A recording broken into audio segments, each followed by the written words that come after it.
Breaking news, a man named Noah in Ghana is building an Ark of Doom. It has become a hot topic across the country after claiming that what happened during the biblical days of Noah is about to happen again. According to him, starting December 25, 2025, a heavy rain will fall continuously for 3 years, flooding the entire world. He says God revealed it to him, and he has already begun building an ark to prepare for what's coming. Noah, who lives in a small community in Ghana, says he has spent months gathering strong, seasoned wood to build the ark. He claims the materials are not ordinary, that each piece has been prayed over and chosen under divine instruction. While many people laugh at him and call him crazy, others are beginning to pay attention. Some say, wasn't it the same thing people said to the first Noah? They mocked him until it was too late, despite the criticism. This modern day Noah says he will not stop. He believes his mission is to save as many lives as possible before the rain begins. He invites anyone who believes to join him in building the ark and preparing for the flood, whether it's faith, fear, or pure conviction. Breaking news, a man named Noah. Hey, shalom, shalom, call HALAL, YAHAWAH, BAHASHAM, BAHASHAM, QADASH. Let's give all praise to the Most High, in the name of His only begotten Son, in the name of the Holy Spirit. Double honors to our teachers, the elders, and apostles of Great Millstone, who taught us His truth and sincerity. Peace and salutations to the hopeful scattered abroad. And as you see in this video, man, we got another, false teacher, false prophet. Okay, he's claiming that the Lord is going to flood the earth again with water, which the scriptures, speak against. And as you see in the comments, even these regular people understand that, man. But it's just, making the news, just like the guy who predicted the rapture to come and it didn't come. And you have all these individuals who actually think they believe in the Bible, but actually don't understand or read the Bible for real. And they're deceiving you people, man. And you're going to see more of this, man. Okay, more of this as time goes on. Hey, the Lord is about to really, turn His place upside down. And people are not going to know what to believe. So you got all these false teachers and false prophets coming out here telling you that, this or that is going to happen. And it's not true. It said God promised to never flood the earth again, at least, with water. Somebody said, they said Ghana, I see Indians. All right. So, you're going to have guys like this. And the Lord warned us of individuals, like this, man. So don't be surprised. And this could be AI. This could be AI. But, that just go to show you how much deception is going on in the world nowadays, where you don't know what's true and what's fake. You can't, it's just complete confusion. So what the Lord is going to have to do is He's going to have to come back and, destroy this place. The world as we know it is about to be destroyed. And a righteous kingdom is going to be set up. All right, so let's go right here. It says Isaiah chapter 8, because this is something very important to understand in these last days. It says Isaiah chapter 8, verse 20. It says, to the law and to the testimony, which is the spirit of prophecy. We'll grab that too. If they speak not according to this word, it is because there is no light in them. Okay, so if somebody's not speaking according to the law and the testimony, which the testimony, let's grab that real quick.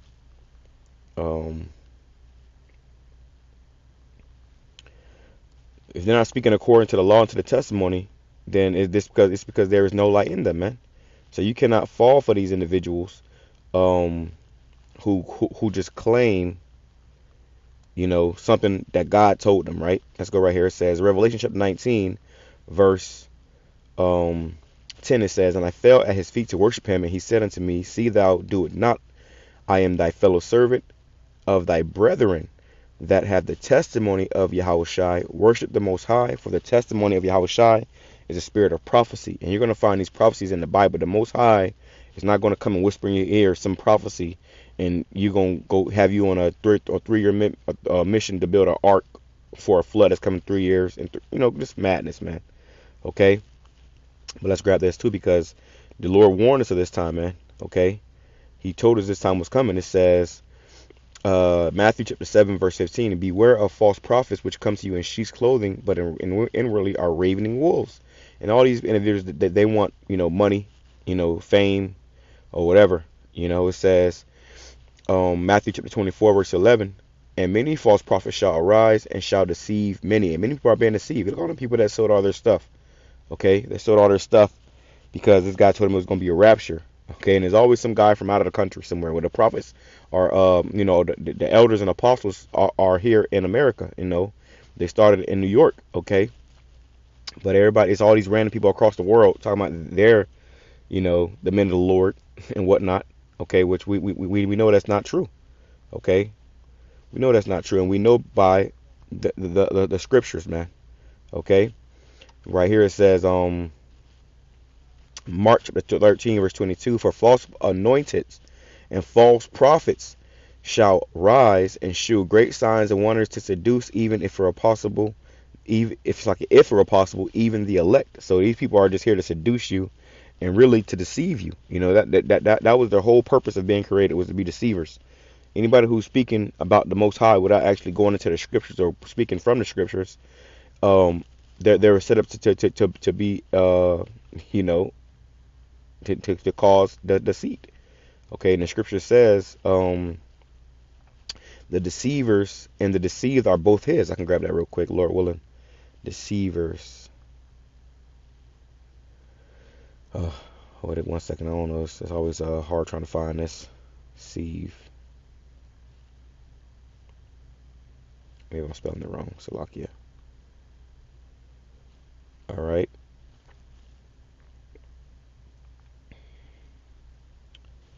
I'm not gonna be able to find it. For the sake of time, I ain't worried about it. But you understand the precept. The deceivers and the deceived are both his. So if you get deceived, the Lord set that up. And if you are deceiving, the Lord set that up too.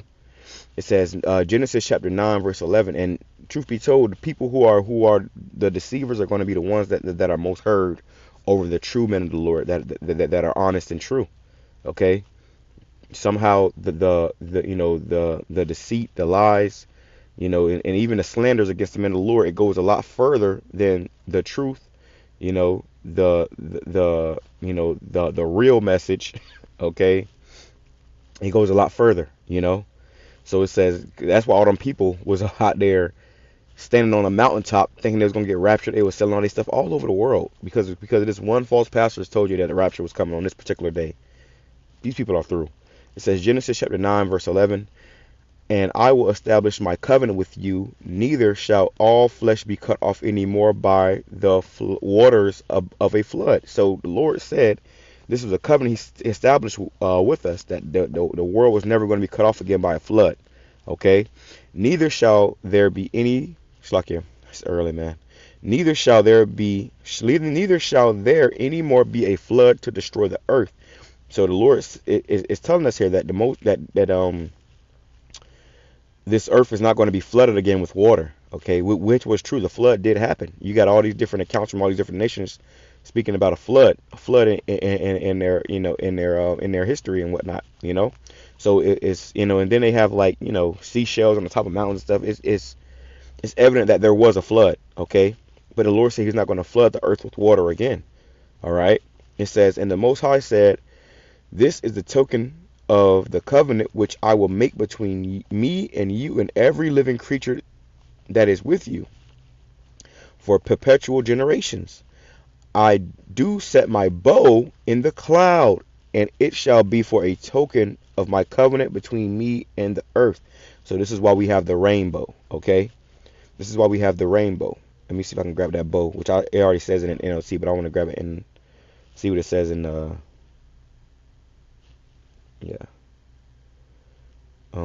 yeah, so look, it says Strong's H 7198 Kesheth.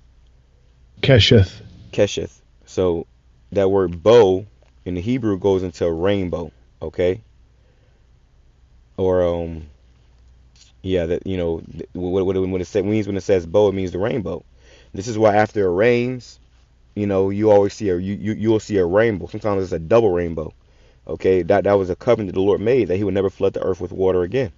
Okay, so it says, and the bow shall be in the cloud, and I will look upon it, that I may remember the everlasting covenant between the Most High and every living creature of all flesh that is upon the earth. You see, and the Most High said unto Noah, this is the token of the covenant which I have established between me and all the flesh that is upon the earth. So what are these people talking about? There's going to be another flood, you know, by water. No, America is going to get flooded by fire via thermonuclear missiles. But there's doesn't say anything about the world being flooded by water. Matter of fact, it says the opposite. In the NLT, it says, yes, I am confirming my covenant with you. A covenant is an agreement. It says, never again will flood waters kill all living creatures. Never again will a flood destroy the earth. Then the Most High said, I am giving you a sign of my covenant with you and with all living creatures for all generations to come. I have placed my rainbow in the clouds.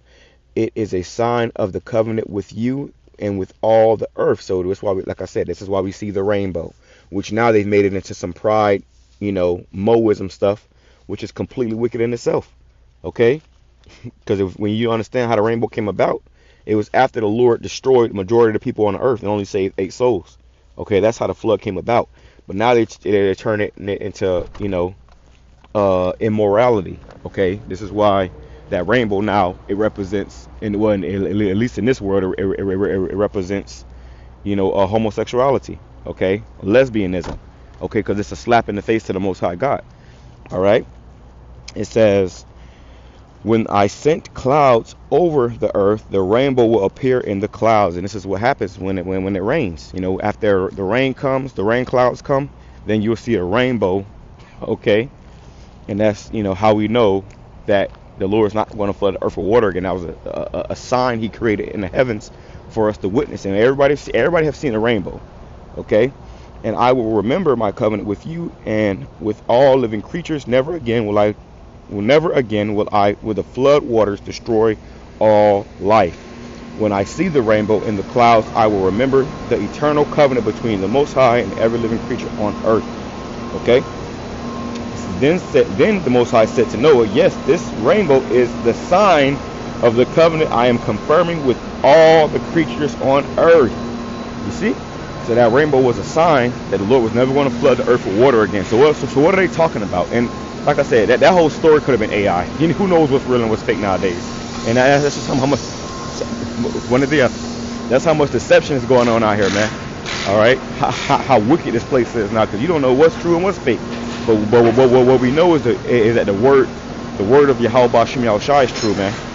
Okay, so if anybody, and this is just an example, but if anybody is speaking, talking about the Most High spoke to them, or saying that they got this prediction or this prophecy, if it's not going according to the scriptures, then it's not true. It's a false prophecy and it's a false prophet. Beware, because in these last days the Lord told us there will be many false prophets walking about. Okay? And that being said, I'm saying Shalom, Kamashirallah, about Bob Presence, edifying to the whole elect. Shalom.